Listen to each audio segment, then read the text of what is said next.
You missed the 5 a.m. Owner's rule Tay. Miss a shift on race week, you're done. Clean out your locker. Yes, sir. He didn't explain. He didn't argue. He gathered his things and walked out past the horses that always went quiet and easy when he passed. The stable ran fine without him for exactly 6 days.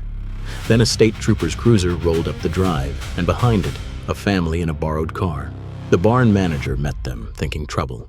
The trooper asked for the man who worked the morning barn. Tall, calm, drove an old brown truck. He doesn't work here anymore. Missed a shift last week. Last Tuesday? The morning of the wreck on Route 9? What wreck? So the trooper told them. A car had rolled at dawn, gas leaking, a family of 4 pinned inside. One man stopped when everyone else drove past.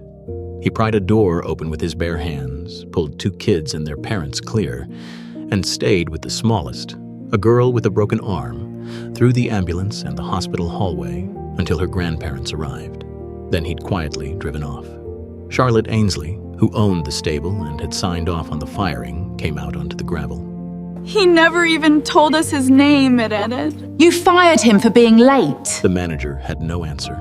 They found Jeremiah at his father's place, mending a fence, the final check still uncashed on the counter. The whole reason he'd been racing to make that shift was the old man's medicine, and it still wasn't paid.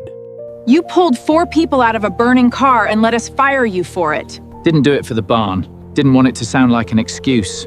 Nobody else did. You stopped. You're not just getting your job back. You're head groom. These horses trust you more than they trust me, Ho. And so do I. That's a lot for one missed shift.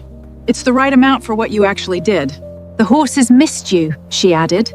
So did I, once I knew. They're easy to please. Just show up. You did more than show up. You showed a whole county what a man does when nobody's grading him. He just nodded and went back to mending the fence. His father's medicine was paid for by the end of that day, and the cottage on the hill had a light in the window for the first time. In the near paddock, the horses drifted to the rail to watch him work, the way they always had, as if they'd known all along he'd be back. One missed shift, one buried reason. What would you have assumed?